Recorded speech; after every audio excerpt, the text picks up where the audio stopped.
কলেজে কথার বদনাম মেটাতে কথাকে সাহায্য করছে অগ্নি। সম্পূর্ণ জানতে ভিডিওটিতে একটি লাইক করে প্রথম থেকেই দেখতে থাকো।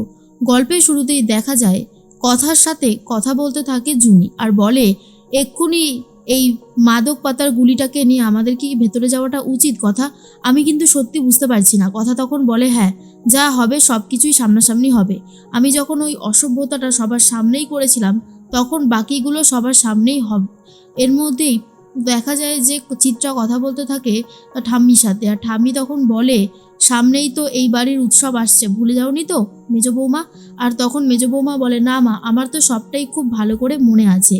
আর অন্যদিকে দেখা যায় অগ্নি বাড়িতে ফিরে আসা মাত্রই সবাই মিলে বলতে থাকে, তুই বিদেশে এত বড় একটা সুযোগ পেয়েছিস বিগ্র, তুই তো আমাদেরকে কিছু জানাসনি।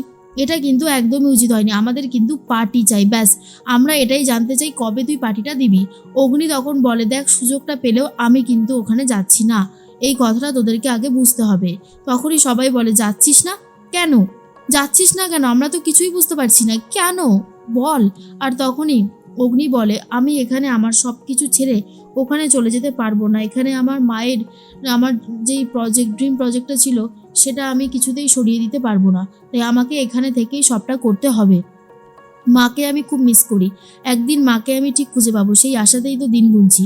এসব শোনার পর মনে মনে চিত্রা ভাবতে থাকে, এটা সম্পূর্ণই একটা তোমার ভুল ধারণা অগ্নি। তুমি চাইলেও আর তোমার মাকে কোনো দিন ফিরে পাবে না। তোমার মাকে এই বাড়ি থেকে সরিয়েই তো আমি এই বাড়ির বড় বউয়ের উপাধিটা পেয়েছি, তাই না? আমি এখান থেকে কি করে সরি বলো তো? বড় বউ হয়েছে এই বাড়িতে, আর এত সহজে ছেড়ে দেবো সব কিছু? না না, সেটা তো কোনোভাবেই হবে না।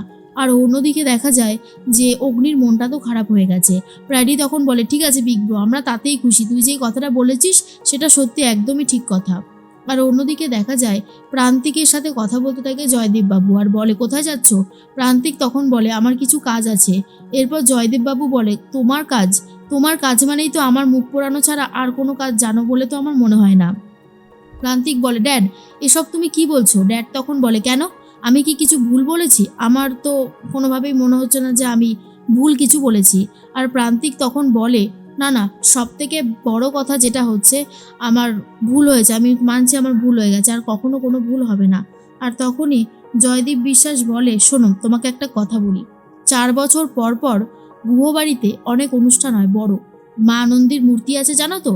মা আনন্দীর মাথায় একটা বড় মুকুট আছে, সেই মুকুটটা আশ্রম থেকে আসে, সেখানে অনেক হিরে জহরত রয়েছে। ওই মুকুটটা ওই গুহবাড়ির একটা ঐতিহ্য বলতে পারো। আর ওই ঐতিহ্যটাই আবার আমাদের কাছে একটা বড় অ্যান্টিক বিজনেস। সেটা যদি নিয়ে আসতে পারো, আমি অনেক চড়া দামে ওটাকে বিক্রি করতে পারবো, ওটার অনেক টাকার দাম আছে। তুমি কি পারবে এটা করতে? প্রান্তিক তখন বলে, পারবো না আবার? এটা আমি খুব সহজেই করতে পারবো ড্যাড, তুমি এবারে আমাকে ভরসা করেছো, আর আমি আর তোমার ভরসা নষ্ট করব না। এবারে আমি কাজটা ঠিকঠাকভাবে করবই, আগেরবার যেটা পারিনি সেটা আমি এবারে ঠিক করব। কথাটা শোনার পরেই তখনই জয়দীপ বিশ্বাস বলে, তাহলে তো খুব ভালোই হয়, আমিও দেখতে চাই যে তুমি কিভাবে এই কাজটা সম্পন্ন করো। ওটা যদি তুমি আমাকে এনে দিতে পারো তাহলেই আমি বুঝবো তুমি আমার যোগ্য ছেলে। এদিকে চিত্রাকে ঠাম্মি বলতে থাকে, সমস্ত কিছু কিন্তু তোমাকে করতে হবে, পাই টু পাই দায়িত্ব কিন্তু পালন করতে হবে, কোনোভাবেই পিছিয়ে আসলে হবে না। ভেবেছিলাম এই বছরে কথা মাকে দায়িত্বটা দেব। চিত্রা তখন বলে, কথাকে? দেখলেনি তো কালকে কথা কি কাণ্ডটাই না করলো, তারপরেও কি হিসেবে আপনি কথাকে দায়িত্ব দিতে চাইছেন মা? আমি বুঝতে পারছি না। ঠাম্মি তখন বলে, আমি তোমার শ্বশুরমশাইকে বলেছিলাম কথা মাকে দায়িত্বটা দেওয়ার জন্য, কিন্তু কথা মাকে দায়িত্বটা দিলে আর হবে না, তাই আমিও আমার সিদ্ধান্ত সরিয়ে নিলাম। অন্যদিকে কথা চিৎকার করতে করতে আসছে বাড়ির ভেতরে, এর মধ্যেই লেখা এসে বলে, মা, আমি একটা কথা শুনলাম, যদিও আমার শরীর খারাপ ছিল কালকে, ঠান্ডা লেগেছে, জ্বর, তাই আমি হোলি খেলিনি, শুনলাম সবাই কেসটা, তোমার কি মনে হয় কথা এরকম কিছু করতে পারে? কখনো না, কথা কখনোই এরকম কিছু করবে না, কারণ আমি কথাকে চিনি। আজকে বাবার যে অবস্থা হয়েছিল, কথা যেভাবে বাবাকে ফিরিয়ে নিয়ে এসেছে সব কিছু বিপদ থেকে, আমি জানি মা, কথাকেই এই দায়িত্বটা দেওয়া উচিত। তখনই চিত্রা মনে মনে বলে, লেখাটা একটু বেশি বাড়াবাড়ি করছে। লেখা, তুমি হয়তো কালকে কথার দৃশ্যটা দেখোনি তাই বলছো। কথা তখন বলে, এর মধ্যেই সবাইকে বলতে থাকে, আমি একটা জিনিস পেয়েছি ছোটকা, এই জিনিসটা দেখো তো, এটা কি তুমি চেনো? ছোটকা দেখে বলে, এটা কি কথা, আমি তো বুঝতে পারছি না। আর এর মধ্যেই তখন চিত্রা বলে, আমি থাকতে কোনোভাবেই কথাকে দায়িত্ব নিতে আমি দেব না। এরপর ঠাম্মিকে তারপর চিত্রাকে সবাই ডাকতে থাকে আর সবাই তখন চলে গেছে কথার কথা শুনবে বলে।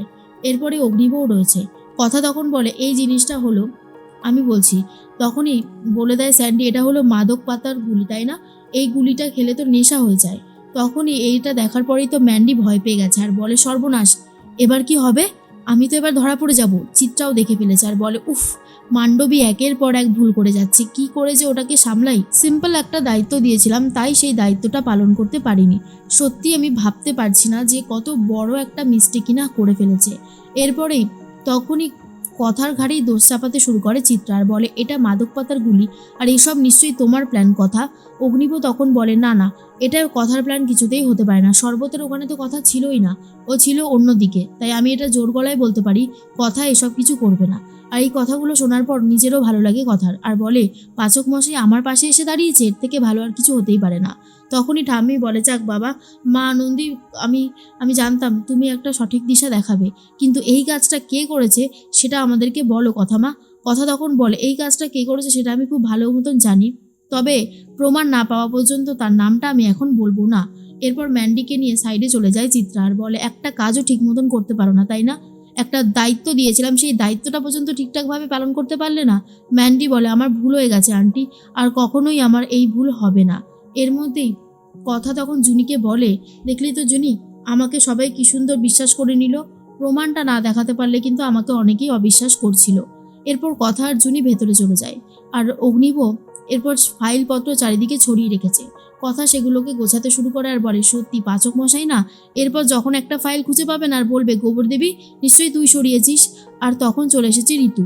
ঋতুর মুখটা দেখে কথা বলে কি রে ঋতু, কলেজে যাচ্ছিস, কিছু হয়েছে? তোর মনটা মনে হচ্ছে খারাপ, কি হয়েছে রে? তখন অগ্নিব লুকিয়ে লুকিয়ে সমস্ত কথা শুনতে থাকে।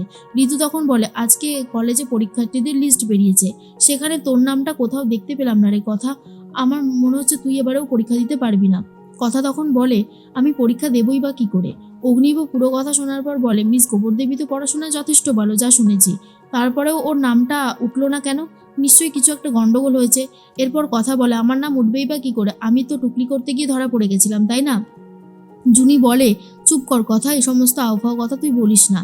তুই নিজেও জানিস তুই এসব করিসনি, তুই কতটা খেটেছিলিস, কতটা পড়া মুখস্থ করেছিলিস সেটা আমি জানি। তখন কথা বলে কি করব বল, কেউ না কেউ তো আমাকে ফাঁসিয়েছে। আমার হাতে টুকলির ওই পেপারসগুলো দেখার পরেই যে কোনো স্যার ম্যাডামই বিশ্বাস করে নেবে এই কাজটা আমার। এরপরে কথা বলে আমার আর পরীক্ষা দেওয়া হবে না, কিন্তু ঋতু তুই চিন্তা করিস না, তোর কোনো হেল্প লাগলে বলিস, আমি তোকে হেল্প করব। সংসারে থেকে সংসারে কাজবাজ করা এটাও তো একটা পরীক্ষার মধ্যেই পড়ে, তাই না রে জুনি? জুনিরও মনটা খারাপ হয়ে যায় যে কথা এত ভালো স্টুডেন্ট হওয়া সত্ত্বেও কিছুতেই পরীক্ষায় বসতে পারবে না, এটা কি করে হয়। এরপরে মনে মনে অগ্নিব ভাবে কথা আমাকে সাহায্য করেছে, ওইরকমভাবে চা সাপ্লাই দিয়ে আমার সাথে মিস্টার রয়ের ডিলটা পাকা করিয়ে দিয়েছে। ও আমায় সাহায্য করেছে, আমি ওকে সাহায্য করবো না, এটা তো হতেই পারে না।